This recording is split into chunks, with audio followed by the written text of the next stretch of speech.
بسم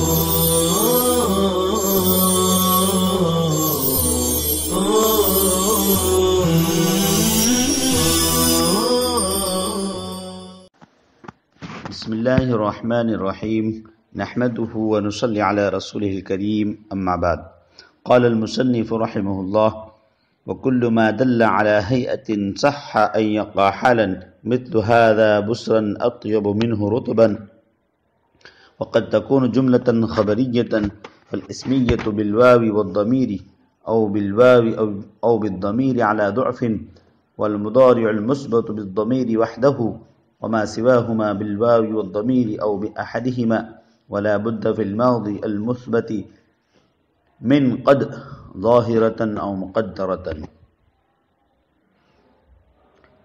ہر وہ اسم جو کسی حالت پر دلالت کرے اس کا حال واقع ہونا درست ہے، جیسے ھذا بسرا اطیب منہ رطبا،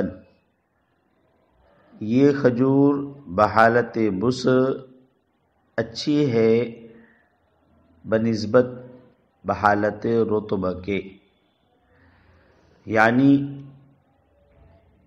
پکی سے نیم پختہ کھجور اچھی لگتی ہے۔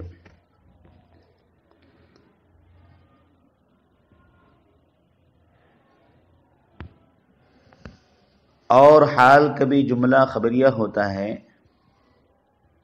پس جملہ اسمیہ واو اور ضمیر کے ساتھ ہوتا ہے، یا صرف واو کے ساتھ یا صرف ضمیر، علی ضعف ضعف کے ساتھ، والمضارع المثبت اور مضارع مثبت تنہا ضمیر کے ساتھ، اور جو ان دونوں کے علاوہ ہے وہ واو اور ضمیر دونوں کے ساتھ یا دونوں میں سے ایک کے ساتھ ہوتا ہے، اور ماضی مثبت میں قد کا ہونا ضروری ہے، خواہ قد ظاہر ہو یا مقدر ہو۔ طلبہ عزیز، یہاں سے مصنف علیہ رحمہ ایک قاعدہ بیان کرنے جا رہے ہیں، اور وہ قاعدہ یہ ہے کہ ہر وہ اسم جو کسی حالت پر دلالت کرے اس کا حال واقع ہونا درست ہے، خواہ وہ مشتق ہو یا جامد ہو، بلکہ جامد بھی ہو تو بھی وہ حال واقع ہو سکتا ہے۔ مصنف نے اسی کی مثال دی ہے، ھذا بسرا اطیب منہ رطبا، اس میں بسر اور رطب، بسرن اور رطبن یہ دونوں حال واقع ہیں، حالانکہ یہ دونوں مشتق نہیں ہیں بلکہ اس میں جامد ہیں، اور ان دونوں کا حال واقع ہونا اس لیے درست ہے کہ یہ دونوں بسریت اور رطوبیت کی حالت پر دلالت کرتے ہیں۔ اس طریقے سے قرآن کریم میں بھی استعمال ہوا اس میں جامد کا حال واقع ہونا۔ وَهَذَا بَعْلِي شَيْخًا، حضرت ابراہیم علیہ السلام کی اہلیہ محترمہ نے کہا تھا وَهَذَا بَعْلِي شَيْخًا، جب ان کو بچے کی خوشخبری سنائی گئی تو انہوں نے کہا یہ میرے شوہر ہیں، درا حالانکہ یہ بوڑھے ہیں۔ اس میں شیخن حال واقع ہے اور اس کا حال واقع ہونا درست ہے، کیونکہ وہ شیخوخیت والی حالت پر دلالت کر رہا ہے۔ مصنف نے جو قاعدہ بیان کیا ہے یہ دراصل جمہور علماء نحوت پر رد کرنا مقصود ہے، کیونکہ جمہور علماء نحوت حال کے لیے شرط لگاتے ہیں کہ وہ مشتق ہو، اور اگر مشتق نہ ہو تو بتاویل مشتق اس کو بنایا ضروری ہے، تبھی وہ حال بن سکتا ہے۔ تو مصنف انہی کا رد کر رہے ہیں کہ تعویل وغیرہ کرنے کی ضرورت نہیں، جو حالت پر دلالت کرے اس کا حال بننا درست ہے۔ چنانچہ وہ اس مثال میں جو لوگ جمہور علماء نحوت اس میں مشتق کی یا بتاویل مشتق کی شرط لگاتے ہیں تو بسرن کو مبصرن اور رطبن کو مرطبن کے معنی میں لیتے ہیں۔ خیر بہرحال، اب ان میں عامل کون ہے؟ اس مثال میں حال کا عامل کون ہے؟ تو چنانچہ سارے نحوی حضرات اس بات پر متفق ہیں کہ رتباً جو حال واقع ہے اس کا عامل اطیب ہے، لیکن اس میں اختلاف ہے کہ بصراً جو حال واقع ہے اس کا عامل کون ہے. تو بعض حضرات نے یہ فرمایا کہ اس میں بھی عامل اطیب ہی ہے اور یہی زیادہ صحیح مذہب ہے، اور بعض نے کہا کہ اس کا عامل حاذا عامل معنوی ہے، فعل معنوی ہے. اب مصنف نے جو آگے فرمایا وقد تکون جملۃ خبریۃ، یہاں سے مصنف بیان کر رہے ہیں کہ کبھی حال جملہ خبریہ کی شکل میں ہوتا ہے. مصنف نے قد لا کر اس بات کی طرف اشارہ کر دیا کہ حال میں بھی اصل افراد ہی ہے، یعنی اصل اس کا مفرد ہونا ہی ہے،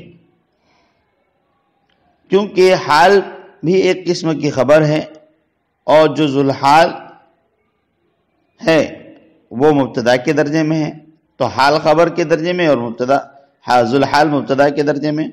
اور خبر کے بارے میں ہم نے پڑھا ہے کہ خبر میں بھی اصل افراد ہے، لہذا حال میں بھی اصل افراد ہوگا. اور جس طرح خبر کبھی جملہ کی شکل میں آتی ہے، اسی طرح مصنف کہتے ہیں کہ حال بھی کبھی کبھی جملے کی شکل میں آتا ہے، کیونکہ جس طرح مفرد کے ذریعے کسی چیز کی حالت بیان کی جاتی ہے، اس طرح جملے کے ذریعے بھی کسی چیز کی حالت بیان کی جا سکتی ہے. پھر مصنف نے جملہ خبریہ کے ساتھ اس کو مقید کیا ہے. یہ اصل میں انشائیہ کو نکالنے کے لیے، انشائیہ سے احتراز ہے، کیونکہ جملہ انشائیہ بلا تعویل خبر بننے کی صلاحیت نہیں رکھتا، لہذا وہ حال بھی واقع نہیں ہو سکتا. یہاں پر ایک بات سمجھ لیجئے کہ آگے کی بات سمجھنے سے پہلے جو مصنف نے بیان کیا ہے فالاسمیۃ بالواو والضمیر، اس کی تفصیل اور تشریح سمجھنے سے پہلے ایک بات سمجھیے کہ جملہ فائدہ پہنچانے میں مستقل جملہ ہوتا ہے، مستقل چیز ہے، کسی دوسری چیز کا وہ محتاج نہیں. اور حال کا ذوالحال سے ربط اور تعلق ہوتا ہے، لہذا جب جملہ حال واقع ہوگا تو اس کے لیے کسی رابط یعنی جوڑنے والی چیز کا ہونا ضروری ہے جو ذوالحال سے اس کا ربط اور تعلق پیدا کر دے. جس طرح اگر خبر کے بارے میں ہم نے پڑھا ہے کہ خبر جملہ کی شکل میں ہو تو خبر کو مبتدا کے ساتھ جوڑنے کے لیے خبر کے اندر کوئی ضمیر کا ہونا ضروری ہے جو مبتدا کی طرف لوٹے. تو ایسے ہی حال میں کوئی عائد، کوئی رابط ہونا چاہیے جو مبتدا کی طرف لوٹے، جو ذوالحال اور حال اور ذوالحال کے اندر ربط اور تعلق پیدا کرے. اب ربط اور تعلق پیدا کرنے والی دو چیزیں، ایک واو اور ایک ضمیر. اسی طرح جملہ خبریہ کی بھی دو قسمیں، جملہ اسمیہ اور جملہ فعلیہ. اب جملہ فعلیہ میں کبھی فعل مضارع مثبت کی شکل میں ہوتا ہے، کبھی مضارع منفی ہوتا ہے، کبھی ماضی مثبت ہوتا ہے، کبھی ماضی منفی ہوتا ہے. اس طرح یہ کل 5 قسمیں بن جائیں گی، جس کی تفصیل مصنف نے فالاسمیۃ سے بیان فرمائی ہے. چنانچہ کہتے ہیں کہ اگر جملہ اسمیہ حال واقع ہو، اگر جملہ اسمیہ حال واقع ہو تو اس میں ربط کے لیے واو اور ضمیر دونوں لائیں گے. جیسے قرآن کریم میں وَيَقُولُونَ عَلَى اللَّهِ الْكَذِبَ وَهُمْ يَعْلَمُونَ، اور وہ اللہ پر جھوٹ بولتے ہیں درا حالانکہ وہ جانتے ہیں. اس میں وَهُمْ يَعْلَمُونَ میں جملہ اسمیہ خبریہ حال واقع ہیں اور ربط کے لیے واو بھی ہے اور ضمیر دونوں ہیں. تو جملہ اسمیہ حال واقع ہو تو ربط کے لیے واو اور ضمیر دونوں لائیں گے، یا صرف واو لے کر آئیں گے. جیسے کہ کنت نبیا وآدم بین الماء والطین، میں نبی تھا درا حالانکہ آدم پانی اور مٹی کے درمیان تھے. اس میں وآدم بین الماء والطین یہ پورا جملہ اسمیہ خبریہ حال واقع ہے، اور ربط کے لیے یہاں پر صرف واو ہے. تو جملہ اسمیہ جب حال واقع ہو تو یا تو واو اور ضمیر دونوں کے ذریعے سے دونوں رابط لا سکتے ہیں، یا صرف واو یا صرف ضمیر. صرف ضمیر کا لانا ضعیف ہے، جس کو مصنف نے بیان کیا ہے اللہ ضعفن. یا تو کہہ رہے ہیں صرف ضمیر لائیں گے، لیکن صرف ضمیر کا لانا ضعیف ہے. جیسے کلمتہ فوہ الی فیہ، میں نے اس سے گفتگو کی اس حال میں کہ اس کا منہ میرے منہ کی طرف تھا، اس کا منہ میرے منہ کی طرف تھا. اس میں فوہ الی فیہ پورا جملہ اسمیہ خبریہ حال واقع، اور ربط کے لیے صرف فوہ میں جو ہو ضمیر ہے صرف ضمیر ہے. تو ایسا کرنا، تو جملہ اسمیہ جب حال واقع ہو تو واو اور ضمیر دونوں ربط لا سکتے ہیں، یا صرف واو یا صرف ضمیر. اس میں ایک صورت جو ہے وہ ضعیف ہے، یعنی رابطے کے لیے صرف ضمیر کا لانا یہ ضعیف ہے.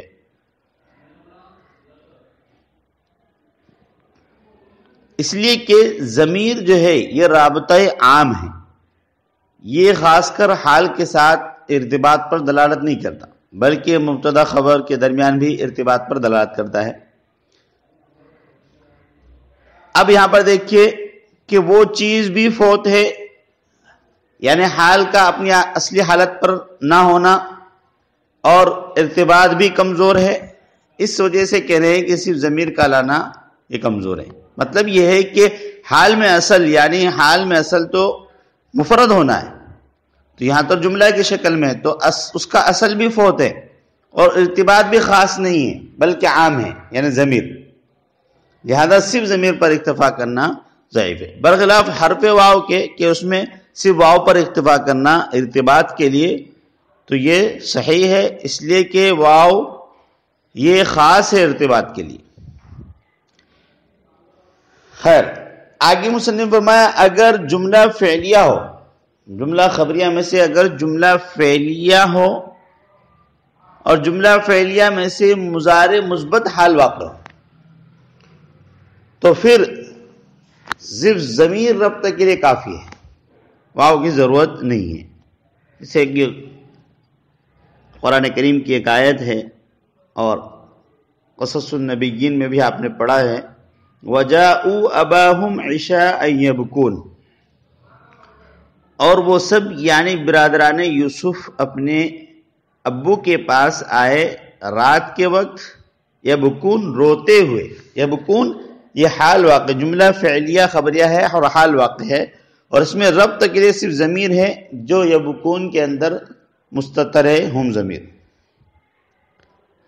مضارع مثبت اس میں فاعل کے مشابہ ہیں، اور اس میں فاعل میں تنہا ضمیر کافی ہوتی ہے، اس لیے مضارع مثبت میں تنہا ضمیر ربط کے لیے کافی ہے.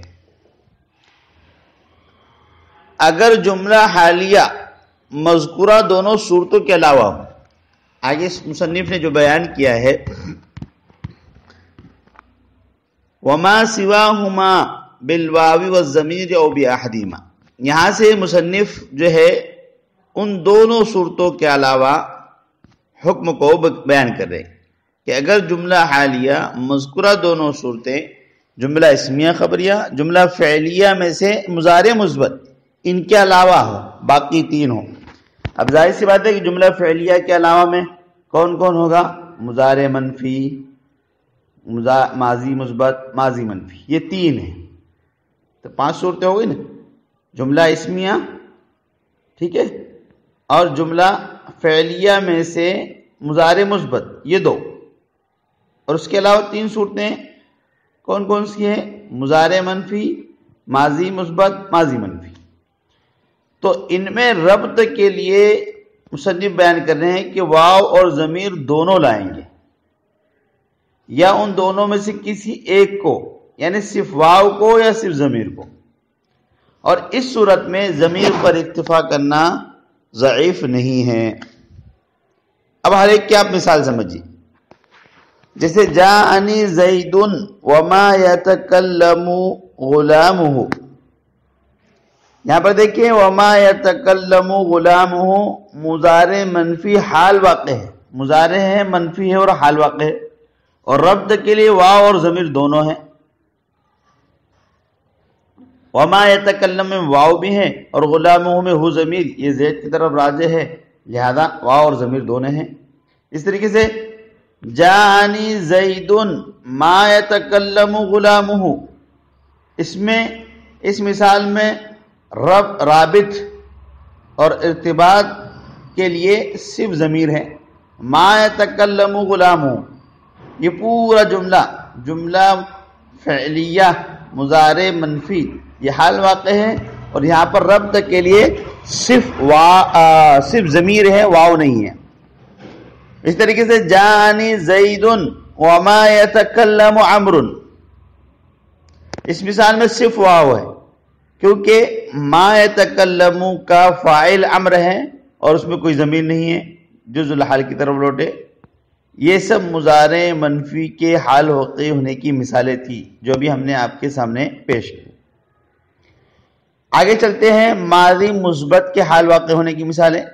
جاءنی زید وقد خرج غلامہ، اب اس مثال میں دیکھیے ربط کے لیے واو اور ضمیر دونوں ہیں، وقد خرج میں واو اور غلامہ میں ہو ضمیر، تو ربط کے لیے واو اور ضمیر دونوں ہیں، یا دونوں میں سے کسی ایک پر اکتفا کرنا، جیسے صرف ضمیر پر اکتفا کرنا، اس کی مثال جاءنی زید قد خرج غلامہ، اس مثال میں رابط جو ہے صرف ضمیر ہے، غلامہ کی ضمیر ہے، واو نہیں ہے۔ یا صرف واو پر اکتفا کرنا، جیسے جاءنی زید وقد خرج عمرو، تو یہاں پر واو تو ہے لیکن ضمیر نہیں ہے، اس لیے کہ عمر اس میں فاعل ظاہر ہے۔ اس طریقے سے جاءنی زید ماضی منفی کی مثال ہے، جاءنی زید وما خرج غلامہ، اب اس مثال میں واو اور ضمیر دونوں ہیں ربط کے لیے، وما خرج غلام تو واو بھی ہے، غلامہ ضمیر بھی ہے۔ اس طریقے سے جاءنی زید ما خرج غلامہ، اس مثال میں رابط صرف ضمیر ہے، واو نہیں ہے۔ جاءنی زید وما خرج عمرو، اس مثال میں صرف واو رابط ہے، ضمیر نہیں ہے۔ آگے مصنف نے ایک اور قاعدہ بیان کیا، فرماتے ہیں کہ اگر ماضی مثبت جملہ فعلیہ خبریہ ہو کر حال واقع ہو تو اس پر قد کا داخل کرنا ضروری ہے، خواہ قد لفظوں میں ہو یا مقدر ہو۔ جیسے قد لفظوں میں اس کی مثال ربی انا یکون لی غلام وقد بلغنی الکبر، وقد بلغنی الکبر، میرے رب مجھے لڑکا کیسے ہو سکتا ہے در حالانکہ میں بوڑھا ہو چکا ہوں، مجھے بڑھاپا پہنچ چکا ہے۔ اور واو کے قد کے مقدر ہونے کی مثال جیسے قرآن کریم کی آیت ہے جاءوکم حسرت صدورہم، یہاں پر اصل میں قد حسرت، قد مقدر ہے، وہ لوگ آئیں تمہارے پاس اس حال میں کہ ان کے دل تنگ تھے۔ تو ماضی مثبت جملہ فعلیہ حال واقع ہو تو اس پر قد کا لانا ضروری ہے، اس لیے کہ ماضی انقضاء یعنی ختم ہونے پر دلالت کرتا ہے اور حال عدم انقضاء پر دلالت کرتا ہے، اس لیے قد لا کر ماضی کو حال کے قریب کیا جاتا ہے۔ اس لیے ماضی مثبت جب حال واقع ہو تو اس پر قد کا لانا ضروری ہے۔ امید ہے کہ آج کا یہ درس آپ اچھی طرح سمجھ چکے ہوں گے۔ اللہ تعالی ہم سب کو علم نافع عطا فرمائے، ہمارے اس پڑھنے پڑھانے کو قبول فرمائے۔ وصلی اللہ تعالی علی خیر خلق محمد وعلی آلہ وصحبہ اجمعین۔